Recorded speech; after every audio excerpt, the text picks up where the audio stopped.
bienvenue sur le plateau de Village Semences au Salon international de l'agriculture pour ce nouveau numéro de Cook Midi. Vous savez, Cook Midi, c'est votre rendez-vous avec la cuisine facile au naturel. Et aujourd'hui, avec un produit qui a fait le tour du monde et qui a démarré sa vie, on va dire, il y a 5000 ans à peu près.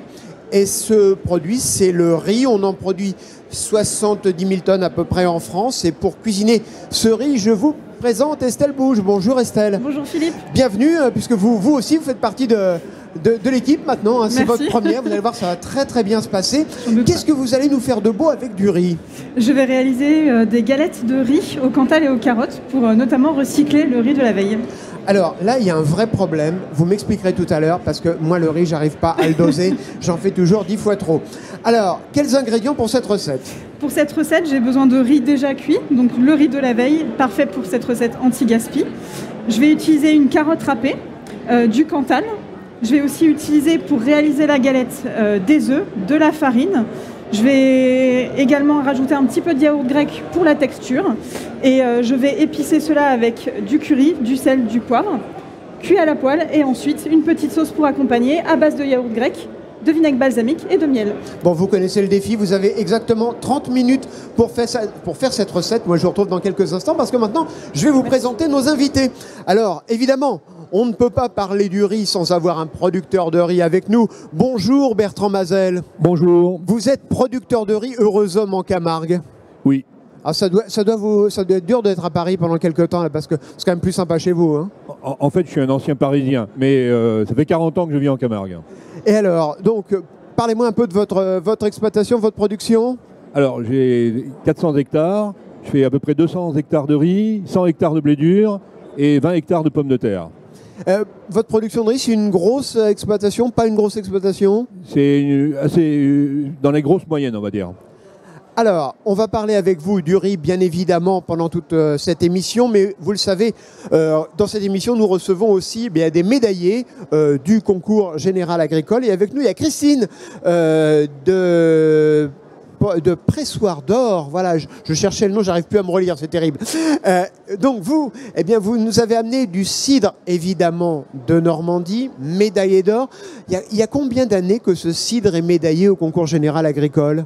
Donc bonjour à tout le monde. Donc Éric Doré a obtenu sa première médaille en 1993 et c'était une médaille d'or. Donc c'est un peu le début de l'histoire de sa production et puis un peu l'idée de la marque, le pressoir d'or, puisque Éric Doré, médaille d'or encore en 1993 pour débuter l'activité. Et c'était pas forcément l'activité principale de son exploitation? Non, non. La famille Doré est sur cette exploitation depuis la fin du 19e siècle. C'est une ferme de grande culture et d'élevage. Et que lorsqu'il a repris l'exploitation de ses parents, il n'avait pas une âme d'éleveur, il a souhaité planter des pommiers à la place des prés. Et après, il s'est pris de passion pour le cidre. Et c'est comme ça qu'a débuté la transformation. Alors donc, c'est chez vous qu'il y a des vaches sous les pommiers, non? Non, nous, on a surtout... Comme dans les pubs? Non, je croyais que c'était vrai, moi, la pub. Oui, ça existe, mais plus en Basse-Normandie. Nous, on est vraiment en Haute-Normandie, à côté des Andelys, pas très loin de Giverny et de Lyons-la-Forêt. Donc c'est plutôt, nous on a un verger de Bastige, donc on fait vraiment la culture de la pomme et voilà. Mais on ne transforme pas tout sur l'exploitation, on est en premier lieu arboriculteur et on commercialise auprès d'industriels. Giverny, les Andelys, finalement vous êtes producteurs de cidre, les producteurs de cidre les plus près de Paris? Quasiment, oui. Oui, on est dans les plus proches de Paris et c'est pour ça qu'on commercialise principalement toute notre production en région parisienne et aux alentours de chez nous, dans un rayon de 100 km aux alentours. Alors, Bertrand Mazel, parlons du riz de Camargue, et plus généralement du riz. Moi, je vous avouerai que quand je suis devant un rayon de riz, je suis un petit peu comme une poule devant un cube. Je ne sais jamais trop bien que choisir parce qu'il y a différentes sortes, différentes origines, différents conditionnements, différents modes de cuisson. J'achète quoi? Aidez-moi. Alors, vous avez raison, c'est très complexe pour les consommateurs, car la segmentation du riz est très diffuse. Et bien sûr, il y a toutes les origines dans le monde. Et d'ailleurs, une grande marque qui était française, qui est devenue italienne, et maintenant est espagnole, pour ne pas citer un grand groupe comme le groupe Toro et Lait, ils font une gamme de produits très élargie, dont le riz de Camargue, qui est bien sûr ce qu'il y a de meilleur, vous vous en doutez bien, et sûrement un des meilleurs riz du monde. Qu'est-ce qu'il a de meilleur? Il est meilleur parce que d'abord il est dans un territoire exceptionnel, très emblématique, la Camargue, qui est une zone où il y a énormément de conditions spécifiques, avec notamment le vent qui permet de sécher naturellement le riz. On a un terroir avec des terres alluvionnaires très riches du fait du delta qui est très ancien, qui remonte au néolithique. Et en plus, on a des variétés que nous trouvons, qu'on cherche en Camargue depuis très longtemps. Et on arrive à faire pratiquement tous les riz du monde maintenant, à part le riz basmati qui est un concurrent sérieux. Alors pourquoi c'est votre concurrent, le basmati? Bon, la région du basmati, c'est entre le Pakistan et l'Inde. Et en fait, ils ont des riz très spécifiques qui sont légèrement parfumés. Mais nous, on a le parfum de la Camargue qui est inoubliable. Justement, faites-moi rêver, il a quel parfum, quel goût votre riz de Camargue? On dit que notre riz Camargue a un petit goût de noisette. Mais à mon avis, il a plein d'arômes dans l'imagination.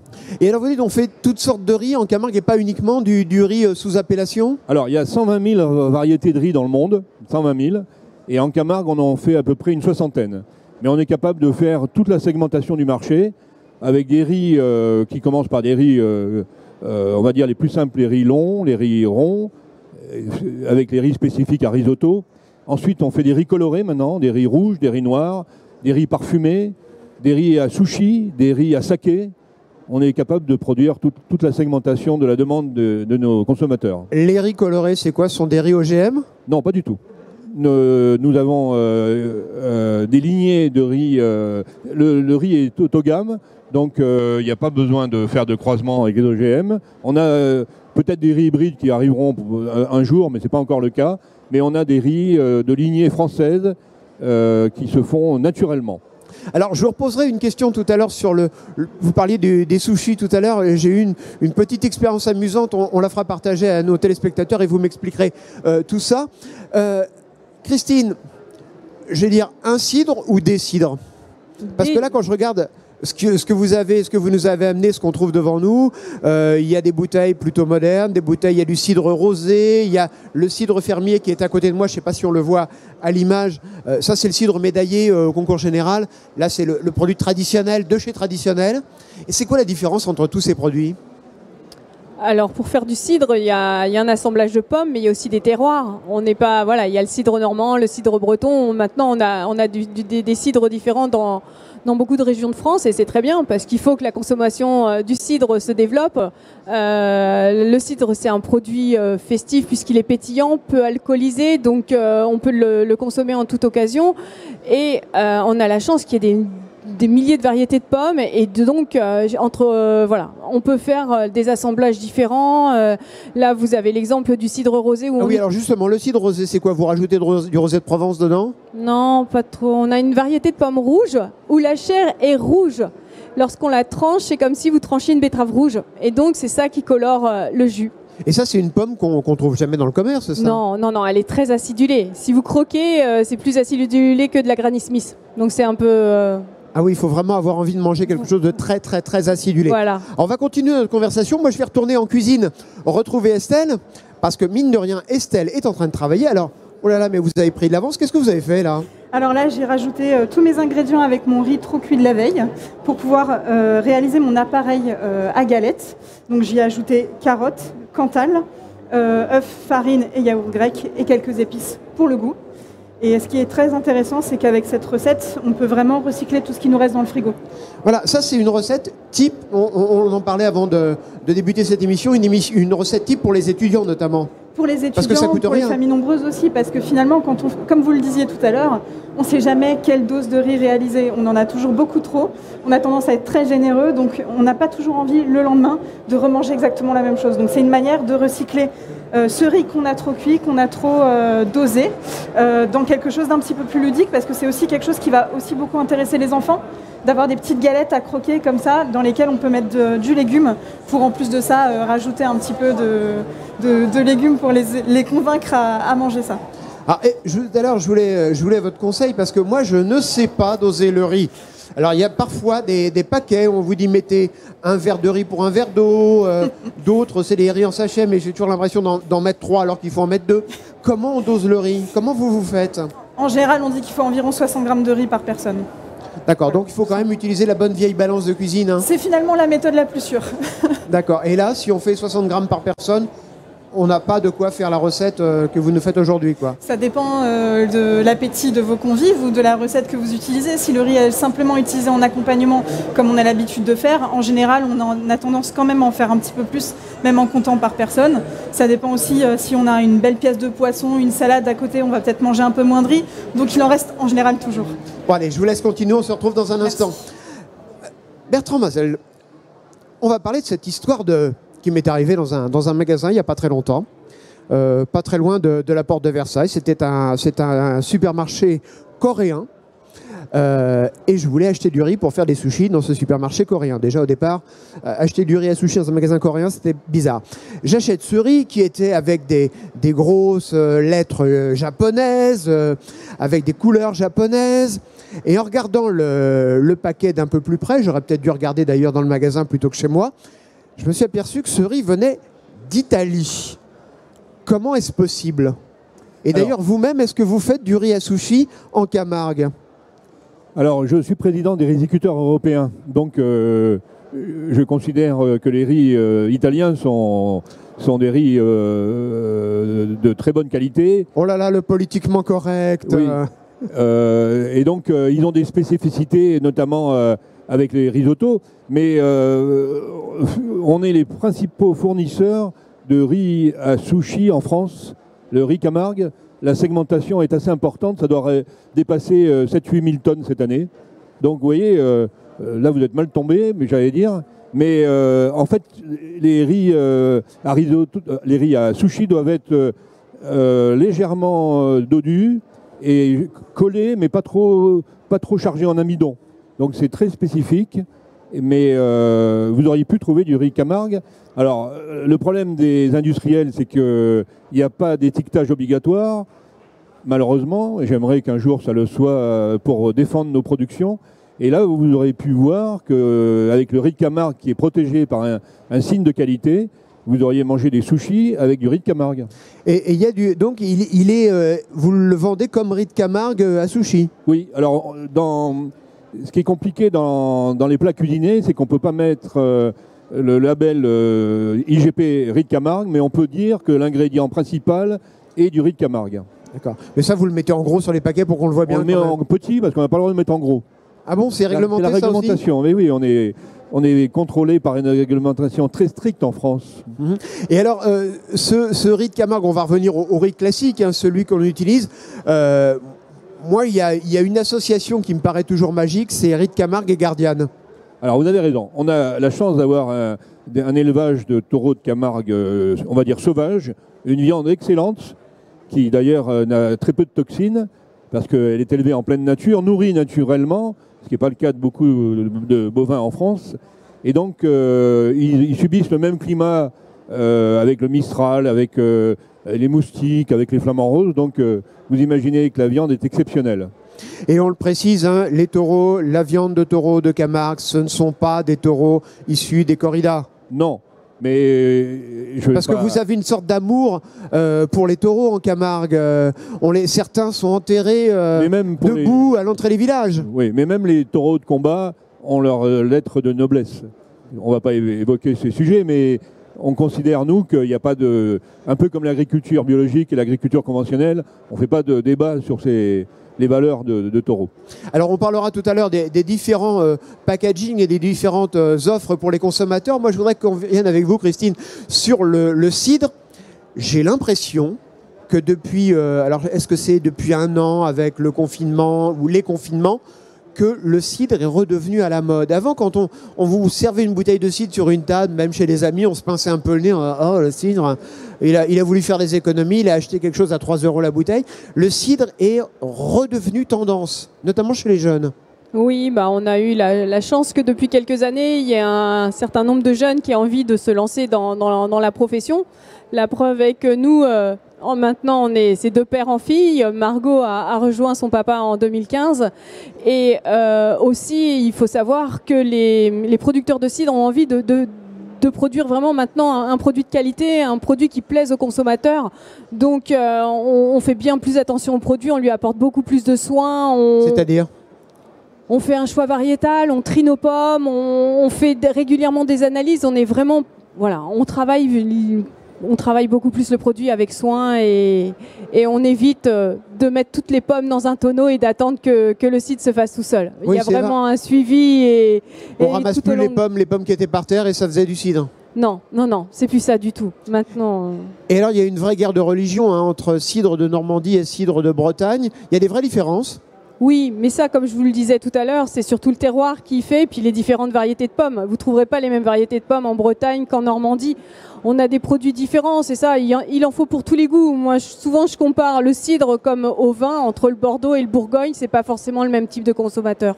Et d'ailleurs, on s'aperçoit que certains chefs et certains sommeliers, y compris dans des restaurants étoilés maintenant, se lancent dans un accord mets et cidre. Oui, ça, l'interprofession, on travaille aussi beaucoup dessus. Hein. On a pu voir là tous les reportages et toute la communication qui a été faite en partenariat avec Thierry Marx. Et c'est aussi une volonté parce qu'autrefois, le cidre, c'était la boisson, c'était pas quelque chose qui était mis en valeur, alors que chaque cidre a vraiment un accord. Moi, si vous me demandez... Il y a des différences, par exemple, entre les deux bouteilles que vous avez devant vous, oui. Celle aux couleurs du pressoir d'or et celle qui est du rosé. Alors, par exemple, le rosé, moi, je vous le conseillerais soit en apéritif ou en fin de repas avec un dessert, alors que le cidre brut, je vous le conseillerais plus pour accompagner un repas. Alors, il est très fruité. C'est vrai qu'Éric Doré a la particularité de produire des cidres qui vous laissent toujours le goût de la pomme en bouche. Il aime les cidres équilibrés, des cidres qui ne soient pas trop astringents ni trop amers. Donc, pas non plus avec des fruits de mer ou un fromage trop fort, mais c'est vraiment l'accompagnement rêvé pour un repas. Alors, je ne sais pas si vous sentez, mais on sent déjà un peu les odeurs de cuisine. C'est terrible pour vous, Bertrand, qui êtes juste derrière. Ça y est, vous êtes déjà en train de nous faire vos galettes. C'est en train de cuire. Donc, regardez comme c'est beau, parce que finalement, approchez-vous. C'est très rapide. Ça a l'air tout simple, en fait, finalement. C'est simple et vraiment très rapide. Et il n'y a pas besoin d'être hyper à l'aise en cuisine pour réussir à cette recette. Et ça, vous les servez tel que ou vous rajoutez une petite sauce avec? Alors, je rajoute la petite sauce, justement, que j'ai préparée avec le reste de yaourt grec qui m'a servi à mettre au point l'appareil à galettes. Et j'ai rajouté un petit peu de vinaigre balsamique et un petit peu de miel pour la gourmandise, parce que quand on aime bien sucré-salé, le contraste est intéressant, surtout pour accompagner le riz. Et ça, les enfants vont adorer. Ah oui, ça c'est très ludique pour les enfants, justement parce qu'il y a aussi des légumes à l'intérieur, il y a un petit peu de fromage pour la gourmandise, pour se faire plaisir. Et surtout, en fait, même en étant réalisé plus petit, ça peut faire penser à des petits nuggets. Et ça, les enfants, ils adorent. Et on peut faire cette recette avec les enfants dans la cuisine. On peut leur mettre les mains à la pâte, alors pas dans la poêle avec l'huile, mais pour faire l'appareil à galette. Qu'on n'a pas comment dire. Il n'y a pas de couteau. Il n'y a pas de couteau, voilà. Il y a juste un mélange à réaliser. On peut tout à fait le faire avec les enfants en leur expliquant justement qu'est-ce qu'on met dedans, pour aussi que ce soit ludique pour eux. Et si on est le soir un petit peu pressé parce qu'on rentre du boulot un peu tard, on peut quand même la faire, cette recette? Oui, parce que là on l'a fait sur 30 minutes, donc on peut même la réaliser en moins de temps. Si on est très organisé en cuisine, ça se fait vraiment très rapidement. Très organisé, c'est ce qui est votre cas. Allez, on se retrouve dans un instant. Bertrand, moi je voudrais que vous m'expliquiez, parce que tout à l'heure je vous demandais quel riz choisir. Il y a du riz dans des sachets, il y a le riz tel que, et puis il y a des riz dans des sachets cuisson qu'on met 10 minutes dans l'eau et hop, c'est prêt. C'est quoi la différence entre tous ces riz? Alors, aujourd'hui... Je vous voyais, quand je vous posais la question, je me disais, oh là là, ça y est. Non, parce que la question est intéressante et elle est en train d'évoluer quotidiennement. On gagne pratiquement 10 minutes tous les 10 ans. Et aujourd'hui, on a des riz à cuisson ultra rapide, à 2 minutes. 2 minutes micro-ondables. Ça, c'est une grosse segmentation de marché. C'est pour les étudiants, c'est pour les hommes et les femmes pressés. Je ne vous dis pas que c'est au niveau gustatif, c'est ce qu'il y a de meilleur. Et il y a même des plats cuisinés, tout prêts à être consommés, à des prix d'ailleurs très intéressants. Mais c'est des petites portions. Ça, c'est l'évolution du marché. Mais moi, je serais plutôt traditionnel à essayer de faire du riz à 20 minutes. Mais en fait, 20 minutes, on est dans l'ancien système. Dans l'ancien monde. On est plus dans les 10 minutes. Comme les pâtes. Je ne sais pas si vous avez remarqué maintenant, les pâtes, c'est 3 minutes, 5 minutes. Et alors, si vous avez des riz traditionnels, camarguais, riz noir ou riz rouge, là, il vous faut 30 ou 40 minutes. Le problème, c'est que le temps, maintenant, est compté pour tout le monde. Le riz rouge, on a l'impression qu'il devient à la mode. Hein. On a vu, alors c'est un bon baromètre, hein, c'est les recettes dans les magazines au moment des fêtes de fin d'année, on en voyait partout. Alors, le riz rouge est une nouvelle variété très intéressante parce que on n'a pas l'impression de manger du riz, on a l'impression de manger des lentilles. C'est un peu croustillant. Ça va avec tous les poissons, toutes les viandes. Ça se marie très bien avec des légumes. Donc c'est vraiment un produit d'excellence pour moi. Ça, en plus, sur le plan santé, c'est excellent. Je ne vais pas évoquer toutes les vitamines qu'il y a dedans, mais c'est vraiment impressionnant. Et le riz rouge encore plus. D'ailleurs, le riz noir, pardon, encore plus. Le riz noir était réservé aux empereurs en Chine. Et aujourd'hui, on a des riz italiens vénérés, mais en France, on a des variétés de riz noir qui vont arriver sur le marché dans les prochaines années. Il y en a déjà 2, Mambo et puis Tam Tam. Vous voyez, ça a des noms, des consonances un peu africaines. Exotiques. Et donc, on a donc ces nouvelles variétés qui arrivent et qui sont très prisées par les consommateurs. Et alors ça, c'est toujours avec les producteurs camarguais. Vous êtes combien d'ailleurs, les producteurs camarguais aujourd'hui ? On est 180. En voie de disparition, les flamants roses sont beaucoup plus que nous. Hein.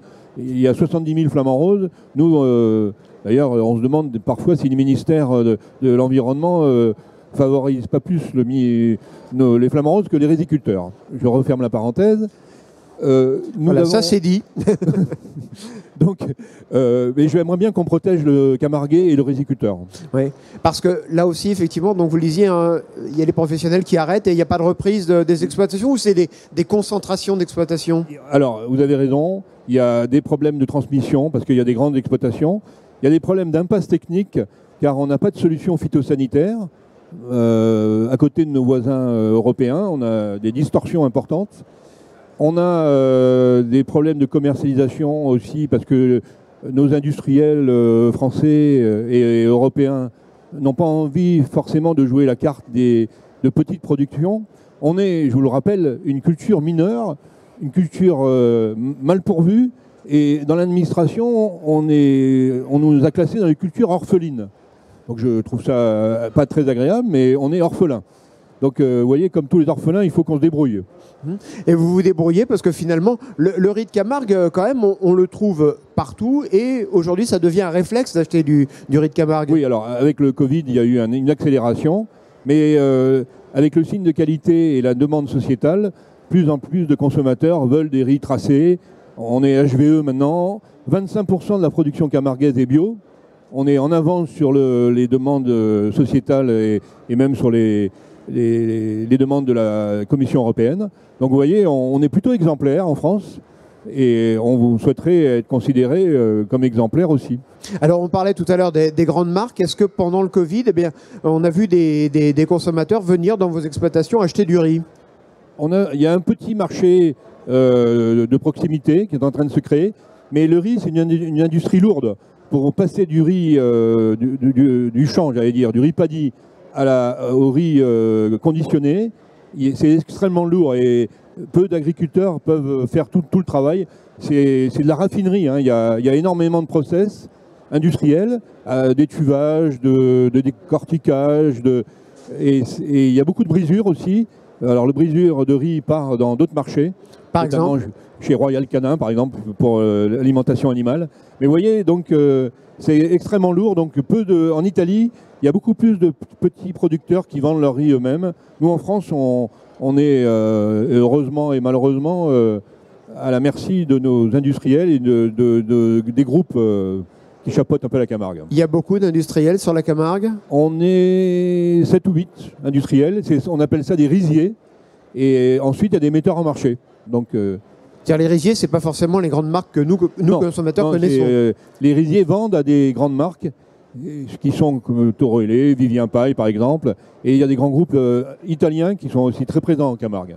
Et si je viens en Camargue pour les vacances, j'achète mon riz chez vous, ou il y a des structures, il y a des maisons du riz, que sais-je encore ? Il y a 2-3 maisons du riz, notamment dans le Gard, il y a une très belle maison du riz qui vient d'être inaugurée par la Chambre d'agriculture. Et puis sur Arles, bien sûr, vous trouvez dans les boutiques spécialisées du riz, et quelques producteurs vendent au syndicat. Vous avez un site internet où trouver les producteurs qui vendent directement. Christine, on va revenir sur le cidre, mais pas que. parce que j'ai découvert que vous proposiez aussi un produit alors que je qualifierais d'ultra tendance, parce que c'est vrai qu'au Salon de l'Agriculture, on en parle beaucoup, au Concours Général Agricole, on en parle beaucoup. C'est plus tout à fait du cidre, même si on l'appelle le cidre. Expliquez-moi ça. Et la bouteille est juste là, on va la voir tout à l'heure. Donc oui, depuis quelques années, on a essayé d'innover. Hein. Avec la pomme, on fait beaucoup de choses, et c'est pour cela qu'on a produit du cidre de glace. Donc c'est vrai que c'est un produit qui change et qui est délicieux. Donc c'est un vin de pomme liquoreux, même si c'est un peu voilà, c'est pas un vin non plus. On n'a pas le droit de dire que c'est du vin puisqu'il n'y a pas de raisin. Voilà, mais c'est non pétillant, donc c'est vrai que ça s'assimile et ça c'est délicieux, soit en apéritif, soit en accompagnement du foie gras. C'est liquoreux et c'est très très aromatique. C'est très difficile à décrire, mais c'est très très bon. Et vous en produisez beaucoup ? Nous, on en produit pas tant que ça par rapport à nos autres productions. C'est un produit de niche. Hein. En plus, c'est peu connu. Donc, on en fait entre 2 et 3 000 bouteilles chaque année. Alors, on sait que c'est un produit qui est né au Canada. Hein. Exactement, oui. C'est une idée de nos amis québécois. Et maintenant, on commence à le voir en France pour le plus grand bonheur des consommateurs. On en trouve sur le Salon de l'Agriculture ou pas ? Oui, là aujourd'hui, si vous allez sur le stand du bar à cidre, vous pouvez consommer du cidre de glace et tous les produits du pressoir d'or également. Alors, je précise pour pas nous faire taper sur les doigts par les autorités de tutelle, à consommer bien évidemment avec modération. Alors, on peut prendre du cidre, mais Bertrand, vous, un plat avec du riz, un plat de Camargue avec du riz, ce serait avec quoi l'accompagnement ? Avec quel type de vin ? Alors, un vin de chez vous, non ? On a d'excellents rosés, d'excellents. On a la chance d'être pas loin des Alpilles. On a des producteurs en Camargue qui font d'excellents vins aussi de terroir. On a une IGP Camargue. Alors, il y a une petite guéguerre entre le Gard et les Bouches-du-Rhône sur le mot Camargue. Mais, alors, la Camargue, elle est dans le Gard ou dans les Bouches-du-Rhône ? Alors, je suis obligé de dire, bon, je suis des Bouches-du-Rhône, mais la Grande Camargue, j'ai mon ami Gardois qui est derrière, qui ne va pas être très content, la Grande Camargue est dans les Bouches-du-Rhône, mais ils ont une petite Camargue à côté qui est très très belle aussi. Il y a même une petite Camargue d'ailleurs en Alsace. Et ce qu'il faut dire aussi, c'est que y a plein de choses quand on vient chez vous. On ne vient pas que pour les rizières et pour le riz, on vient aussi pour découvrir le vin, hein, les rosés. On pense aussi au sel. Aigues-Mortes n'est pas loin. On a Aigues-Mortes et puis on a Salins-de-Giraud. Et on a la chance d'avoir un groupe très important, les Salins du Midi, qui produisent essentiellement du sel. Et on a une fleur de sel maintenant en Camargue, donc avec une IGP. Donc un petit peu de riz de Camargue avec de la fleur de sel et un rosé des sables, et c'est le début du bonheur ? On a tout, on a pratiquement tout sur place. Je dirais que c'est pratiquement un avant-goût du paradis. Absolument. Alors, et d'ailleurs, ce qu'on peut le dire aussi, c'est qu'aller faire un petit tour dans les Salins en été, on peut y croiser des top modèles habillés en tenue d'hiver parce ils préparent les photos de mode de l'hiver avec de la fausse neige. Vous avez raison. On a de telles belles lumières en Camargue qu'en fait, il y a énormément de groupes qui viennent faire des photos de grands groupes prestigieux français. Et c'est vrai que la lumière est belle chez vous, la lumière est belle aussi en Normandie. Hein. D'ailleurs, on a tendance à dire qu'il ne fait pas beau en Normandie, mais il fait très très beau en Normandie.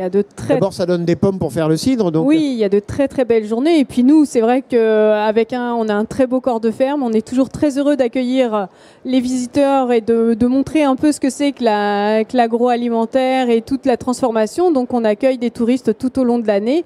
Et c'est vrai qu'au mois de septembre-octobre, lorsqu'il y a des étés indiens et on a les couleurs et les odeurs, c'est très très agréable de se promener dans le verger. Alors je vais retourner pour la dernière fois de cette émission côté cuisine, retrouver Estelle. Tout est prêt, voilà.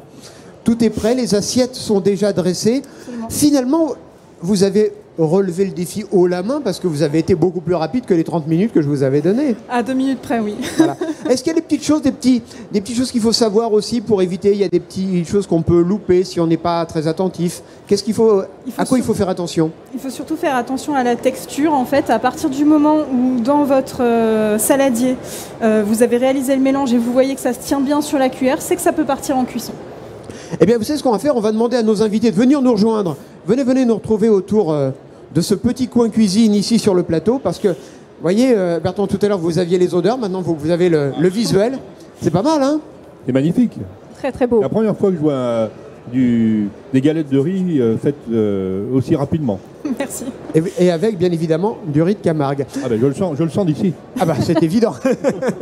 Eh bien, écoutez, Christine, Bertrand et Estelle, merci d'avoir été avec nous. On va goûter ça tout de suite. Quant à moi, je vous retrouve demain pour un nouveau numéro de Cook Midi pour découvrir un nouveau produit issu des terroirs français. À demain.